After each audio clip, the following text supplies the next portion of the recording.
여러분, 웬만하면 정부가 경기가 나쁘다 이런 표현 안 씁니다.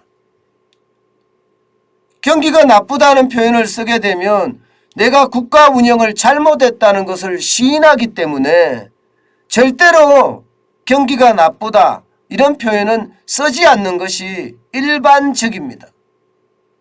그런데 KDI 한국개발연구원이죠. 국책은행입니다. 국책은행에서는요 4월 경제 동향 보고서에서 우리 경기가 굉장히 어렵다 이렇게 지금 표현을 계속하고 있습니다. 정확한 워딩은요 우크라이나 사태 이후 대외 여건이 악화되며 경기 하방 위험이 확대됐다 이렇게 표현했습니다. 여기서 우리가 중요하게 봐야 될 것은요 경기 하방 위험이 확대됐다는 표현이에요. 이 표현은요 KDI 한국개발연구원이 쓸 수 있는 단어 중에 가장 강력한 단어가 아닐까 저는 그렇게 생각을 해봅니다. 그만큼 경기가 하방으로 경기가 침체된다는 이야기죠. 침체되는 상황이 굉장히 빠르게 더 갈 수 있다는 이야기니까 그 어느 때보다 여러분 우리 경제 쉽지 않을 거라는 이야기를 지금 국책은행이 하고 있는 겁니다. 국책은행이. 게다가 말입니다. 그 하방 위험에 대한 것도 강도가 굉장히 세게 지금 보고 있습니다. 여러분 이거 한번 보세요. 3월 달에 쓴 거하고 4월 달에 쓴 두 내용이 굉장히 다릅니다. 3월 달에는요 경제 동향에서 불확실성이 확대된다. 불확실성이란 단어를 썼거든요. 그런데 4월에는 아예 하방 위험이라고 썼습니다. 그만큼 말입니다. 지표들이 좋지 않다는 거예요. 제조업 경기실사지수 BSI 전망도 3월에 93이었지만 4월에는 83이거든요. 더 떨어졌습니다. 원달러 환율은 전월과 비슷하다고 했지만 4월에는 변동성이 확대된다고 했습니다. 변동성이 확대된다는 것은요 경기의 변동성이 왔다 갔다 한다는 이야기입니다. 그만큼 말입니다. 우리 경제의 위험이 커졌다는 이야기를 지금 KDI 한국개발연구원은 하고 있는 겁니다. 실제로 KDI가 이야기하는 것만큼 실제 현장에서는 최악의 상황이 일어나고 있습니다. 자, 여러분 이거 한번 보세요. 우크라이나 사태 이후 대외 여건이 악화되며 이렇게 표현을 했잖아요. 그러면서 경기 하방 위험이 확대된다 이렇게 표현했잖아요. 바로 이 지표 한 장이 그 말을 그대로 대변하는 것 같습니다. 여러분 농축수산물 수입가격이에요. 등락률이 장난 아닙니다. 2021년 6월까지만 하더라도 마이너스 2.6%였던 농축산물 수입가격이요. 그해 9월에는 16.5%까지 올라가더니 11월에는 27.1% 그리고 12월에는요 급기야 33.5%까지 올라갔습니다. 올 1월에도 31.5%고요. 2월에는 31.7%입니다. 3월에는 더 올라갈 거다는 예측까지 지금 나오고 있는 상태입니다. 이게 여러분 농축수산물의 수입 가격이 올라간다는 것 이것은요 여러분 다 올라간다는 이야기예요. 다 올라간다는 이야기. 지표가 나오기를 이것만 나왔기 때문에 지금 설명을 할 수 있는 거지만 여러분 에너지값은 에너지값대로 광물값은 광물값대로 곡물값은 곡물값대로 지금 계속 올라가고 있다는 이야기입니다. 이렇게 수입 가격이 올라감으로 해서 우리 경제에 주는 타격은 그 어느 때보다 크다는 이야기예요.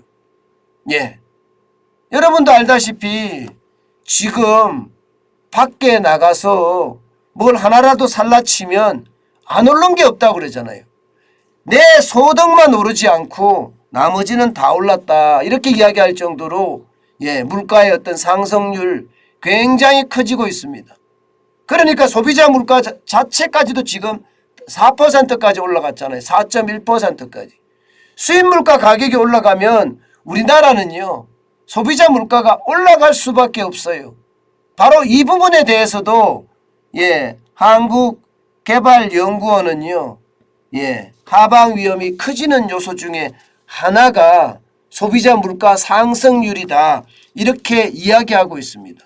여러분도 보시다시피 2021년 3월만 하더라도 1.9%였던 소비자 물가 상승률이 작년 10월에는 3.8%까지 올라가더니 올 3월에는 급기야 4.1%를 지금 치고 올라가고 있습니다. 4.1%를. 그만큼 말입니다. 경기 하방에 대한 위험이 그만큼 커졌다는 것을 간접적으로 지금 나타내고 있다. 간접적이라고 보기는 해야 되겠죠. 나타나고 있다. 이렇게 지금 보입니다. 실제로 말입니다. 물가가 많이 올라가니까 이게 3년 만기 국채금리도 지금 폭등하고 있어요. 3%까지 찍었다가 내려왔습니다. 3년 만기 국채금리라는 게 여러분 대출금리의 기준이 되는 금리예요. 그런데 3년 만기 국채금리가 계속 올라가게 되면 여러분 우리 대출하는 금리는 그만큼 더 올라갈 수밖에 없습니다. 4월 6일 기준으로 2.941까지 지금 올라갔잖아요. 그만큼 말입니다. 지금 시장의 불안이 커졌다는 거예요. 물가는 물가대로 그죠? 물가는 물가대로 지금 계속 올라가고 있고 대출금리는 대출금리대로 이렇게 올라가고 있으니 우리 경제에 먹구름이 껴있다는 것은 어쩌면 당연한 이야기다 이렇게 이야기할 수가 있는 겁니다. 그만큼 우리 경제의 어떤 앞날이 불투명해요. 실제 보시는 것처럼 말입니다. 선행지수 순환 변동치가 13개월 연속 상승하다가 8개월 연속 하락하고 있습니다. 이제 2월에는요 100이 깨졌어요. 99.8이에요. 앞으로 6개월 후에 우리 경기가 좋아질 거냐 하고 묻는 질문에 지금 경기가 나빠질 거라고 이야기하는 것, 그것도 기준선인 100m로 떨어질 거라고 이야기하는 사람들이 굉장히 많아진다는 뜻이잖아요. 굉장히 많아진다는 뜻이에요. 그만큼 경기 상황이 좋지 않다는 이야기를 다시 한번 이렇게 하고 있다. 이렇게 분석되고 있습니다. 여러분 오죽했으면 정부조차도 경기가 나빠질 거라고 예상을 할까요? 그만큼 말입니다. 우리를 둘러싼 대한민국을 둘러싸고 있는 상황이 만만치 않다는 뜻이 됩니다. 여러분도 알다시피 지금 중국은요 상하이까지 봉쇄를 했어요. 상하이를 봉쇄했다는 것은 우리한테는 치명타예요. 우리는 수출을 중국에다 많이 할 수밖에 없고요. 그 물류 항구가 상하이 항을 대부분 쓰고 있습니다. 그런데 지금처럼 상하이를 봉쇄를 해 가잖아요. 그러면 우리 수출에도 엄청난 타격이 될 수밖에 없습니다. 아마 그런 타격들조차도 이 지표가 반영하고 있는 것은 아닌가 그렇게 해석합니다. 여러분 중국의 경제 성장률이 1%가 떨어지면요 대한민국의 경제 성장률은 0.5%포인트가 떨어진다 이렇게 이야기하거든요. 중국의 올해 경제 성장률이 5.5% 예상을 하고 있습니다만은 5.5% 어렵다고 봅니다.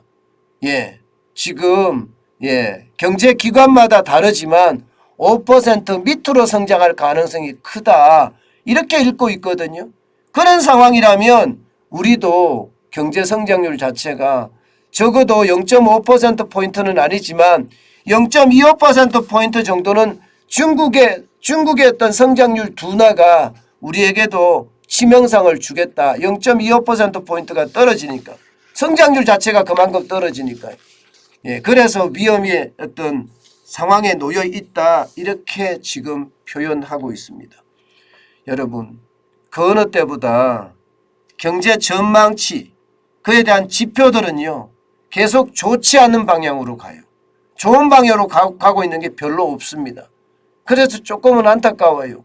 경제가 더 좋아져야 되는데 지금처럼 대외 변수가 악재가 계속되는 한 우리 경제도 어려워질 거고요. 예, 오죽했으면 국책은행인 KDI가 우리 경제 나빠질 거다 이렇게 예측을 할까요? 그만큼 지표가 좋지 않습니다. 예, 이게 저도 여러분 경제가 좋아질 거란 이야기를 많이 하고 싶어요. 그런데 그렇지 못해서 참 안타깝습니다. 지표가 그렇게 말하고 있지 못하니까 제가 경제가 좋다고 표현을 못하는 거잖아요. 그래서요, 여러분들에게 그런 이야기를 많이 들어요. 왜 이렇게 자꾸 부정적으로 보느냐 이렇게 이야기를 하시는데 이게 사실이거든요. 예, 이게 사실이에요. 제가 억지로 지표를 좋게 말씀드릴 수는 없잖아요. 예, 분명히 나빠지는 게 보이는데 말입니다. 예, 앞으로도 저는요, 있는 그대로의 사실을 여러분들에게 분석해 드리겠습니다. 분명한 것은 지표가 좋지 않습니다.